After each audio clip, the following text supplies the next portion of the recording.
सदा अपनी किस्मत में नाज़ा रहेंगे। सहाबा सहाबा सहाबा करेंगे, सहाबा सहाबा सहाबा करेंगे। बिस्मिल्लाहिर्रहमानिर्रहीम। माल की और दुनिया की मोहब्बत बुढ़ापे में भी जवान रहती है। अन अनसिन क़ाल क़ाल रसूलुल्लाह सल्लल्लाहु अलैहि वसल्लम यहरुमु इब्नु आदम व यशुब्बु फ़ीहि इस्नानी अल हिर्सु अलल माल वल हिर्सु अलल उम्री रवाहुल बुखारी।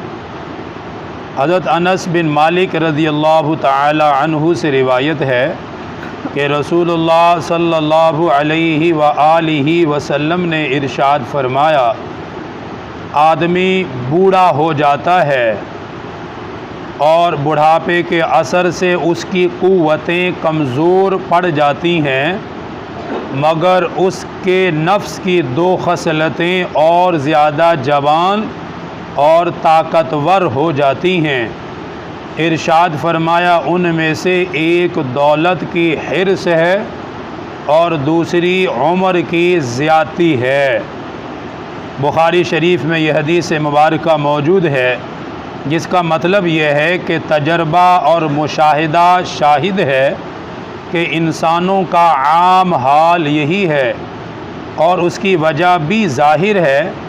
बात यह है कि इंसान के नफ्स में बहुत सी ऐसी गलत ख्वाहिशें पैदा होती हैं जो उसी वक़्त पूरी होती हैं जबकि उसके हाथ में दौलत हो और ज़िंदगी और तवानाई हो, और उन ख्वाहिशों के मुज़र्रतों और बर्बादियों से इंसान को बचाना पासबान अक़ल का काम है।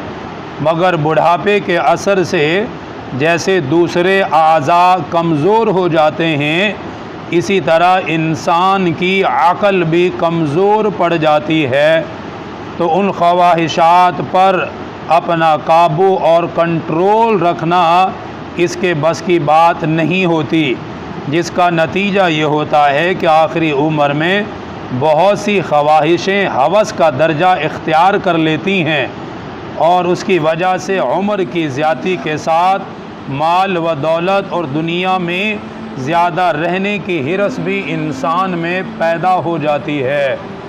सरकार मदीना सल्लल्लाहु अलैहि वसल्लम का ये एक अज़ीम फरमान मुबारक है कि इंसान के आज़ा कमज़ोर होते हैं, उसकी अक़ल भी कमज़ोर पड़ती है, आँखें भी कमज़ोर पड़ती हैं, हाथ भी कमज़ोर हो जाते हैं, पाँव भी कमज़ोर पड़ जाते हैं, जिस्म में वो ताकत क़ुव्वत नहीं रहती जो जवानी में होती है। एक वक़्त आता है कि आहिस्ता आहिस्ता ये सारी चीज़ें कमज़ोर होती चली जाती हैं। लेकिन फरमाया कि दो चीज़ें ऐसी हैं जो बुढ़ापे में भी जवान रहती हैं, बल्कि और ज़्यादा जवान हो जाती हैं। फरमाया, उनमें से एक माल की हवस और दूसरी उम्र की ज़्यादती की हवस। क्योंकि इंसान जब बुढ़ापे में चला जाए तो वो फिर उसकी चूँकि अक़ल भी कमज़ोर हो जाती है, तो जवानी में जो उसकी अक़ल काम करती थी, अच्छे और बुरे की तमीज़ करना, इज़्ज़त की फ़िक्र करना, बहुत सारे मामलात सोच लेता है इंसान। लेकिन जब अक़ल भी कमज़ोर हो जाए तो बाज़ मरतबा इंसान अच्छे और बुरे के अंदर भी तमीज़ नहीं कर सकता। अब चूँकि बुढ़ापे में ख्वाहिशात बढ़ती हैं, माल की हवस बढ़ती है, इसलिए इंसान अपनी उम्र की ज़्यादती की भी ख्वाहिश करता है कि मेरी उम्र भी ज़्यादा लंबी होनी चाहिए। आम तौर पे हालात ये हैं, लेकिन जो अल्लाह वाले हैं, जो अहलुल्लाह हैं, जो नमाज़ों के पाबंद हैं, कुरान के पाबंद हैं, जो शरीयत पर अमल करते हैं, उनकी हालत ऐसी नहीं होती। ये आम तौर पे बयान की गई है और आप सल्लल्लाहु अलैहि वसल्लम ने इसको इसलिए बयान फरमाया है ताकि जवान आदमी अपनी जवानी में ही अपने आप को उन मामलात में लगा ले कि बुढ़ापे में उसकी ज़िंदगी बर्बाद ना हो।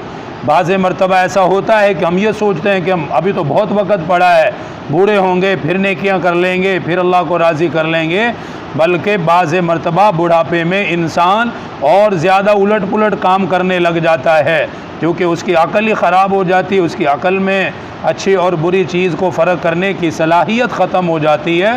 ہاں، جس نے اپنی جوانی کو اچھا گزارا، اللہ کی عبادت میں لگایا، اپنی جوانی کو پاک صاف رکھا، تو بڑھاپے میں بھی اللہ پاک اس کی مدد فرماتے ہیں۔ جو جوانی میں اپنے آپ کو عبادت میں لگاتا رہا، بڑھاپے میں اللہ کا خوف اس کے اندر اور زیادہ پیدا ہوتا ہے۔ کبھی وہ اپنی داڑھی کو دیکھ کے خوف کرتا ہے، کبھی سفیدی کو دیکھ کے اسے موت یاد آتی ہے، کیونکہ اس کا ایک معاملہ شریعت کے ساتھ جڑ گیا، اس لیے اس کی حالت ایسی نہیں ہوتی۔ تو اپنے آپ کو ان برائیوں سے بچانے کے لیے ضروری ہے کہ جن کو اللہ پاک نے جوانی عطا فرمائی ہوئی ہے، اپنی جوانی کو قیمتی بنائیں، اور جو بڑھاپے میں ہیں اپنے آپ کو دین کے ساتھ لگائیں، جوڑیں، اللہ کے رسول صلی اللہ علیہ وسلم کے فرامین کو سنیں۔ بہت سارے لوگ ایسے دیکھے ہیں بالکل مرنے کے قریب، جسم میں طاقت ہی نہیں ہوتی، مگر ان کے اندر کی ہوس کو انسان دیکھ کے تو حیران ہو جاتا ہے، ایسی بڑی بڑی باتیں، ایسی بڑی بڑی خواہشات ان کے اندر پیدا ہو جاتی ہیں، جبکہ آخری عمر میں تو انسان کو زیادہ سے زیادہ اللہ کو راضی کرنا چاہیے۔ اللہ پاک دین کی صحیح سمجھ نصیب فرمائے۔ الحمدللہ رب العالمین، والصلاة والسلام علی سید الانبیاء والمرسلین۔ ربنا آتنا فی الدنیا حسنہ وفی الآخرۃ حسنہ وقنا عذاب النار وقنا عذاب القبر وقنا عذاب الحشر وقنا عذاب المیزان، وصلی اللہ تعالی علی رسول خیر خلقہ محمد۔ ہمارے چینل کو ضرور سبسکرائب کریں، پاس دیے گئے بیل بٹن کو ضرور دبائیں۔